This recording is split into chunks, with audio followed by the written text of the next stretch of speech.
លើនេះគឺយើងរៀបចំថែមក៏ចុះជាច្រើនបន្ថែមទៀតបងប្អូនព្រោះថាអាទិត្យមុនគឺបងប្អូនអញ្ជើញមកលេងកំសាន្តគឺច្រើនបាទគឺពេញខ្ចុះទាំងអស់ឥឡូវនេះគឺយើងថែមហើយយើងរៀបចំបាទកន្លែងបាញ់ជាទឹកត្រជាក់បងប្អូនហើយយើងសូនរូបស្អាតណាហើយបងប្អូនសួរថាអូនទីតាំងនៅទីណាបាទបងចង់ទៅលេងបងចង់នាំគ្រួសារមកលេងកំសាន្តអញ្ចឹងណាបងប្អូនទីតាំងអបវៈរើទេបើសិនជាបងជិះតាមផ្លូវទំនប់កប់ស្រូវបងប្អូនជិះចូលតាមវត្តភ្នា15នាទីទេគឺមកដល់ទីតាំងឧទ្យានធម្មជាតិរបស់បូរ៉េអេកem Lucky Home ហើយគឺយើងរៀបចំត្រៀមសម្រាប់ពុកម៉ែបងប្អូនព្រោះថាទឹកមុនគឺបងប្អូនជួយមកលេងច្រើនបាទរកកន្លែងស្ទើរតែកន្លែងអង្គុយអត់មានបងប្អូនគឺគាត់អញ្ជើញមកច្រើនមែនទែនហើយនៅក្នុងឧទ្យានធម្មជាតិបងប្អូនឃើញហើយខាងនេះគឺជាអាងហែលទឹកសម្រាប់កូនបាទបងប្អូនឃើញគឺច្រើនមែនទែនបងប្អូនមកលេងមកកំសាន្តអញ្ចឹងណាបងប្អូនអញ្ចឹងសម្រាប់ពុកម៉ែបងប្អូនដែលតនេនៅថ្ងៃចុងសប្តាហ៍សៅរ៍អាទិត្យបាទអត់ទាន់មានគោលបំណងថាទៅលេងកំសាន្តនៅទីណាឆ្ងាយទេបាទបងប្អូនអាចចេះមកលេងកំសាន្តនៅឧទ្យានធម្មជាតិរបស់បូរ៉េអេកem Lucky Home បានព្រោះថាយើងរៀបចំស្អាតណាបងប្អូនសម្បីតែបន្ទប់ទឹកគឺរៀបចំតុបតែងស្អាតមែនទែនបងប្អូនទាំងគ្នាណាអញ្ចឹងពុកម៉ែបងប្អូនដែលចង់ដឹងទីតាំងបងប្អូនឆែកនៅខមមិនខ្ញុំតម្លាក់ទីតាំងជូន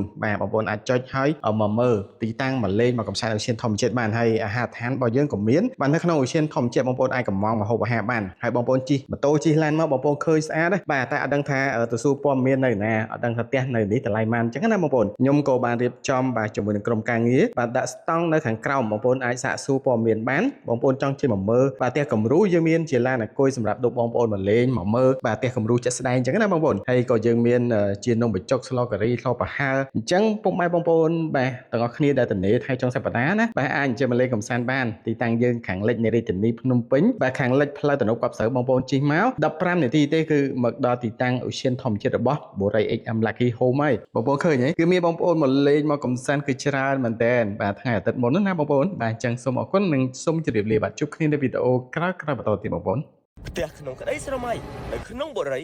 HM Lucky Home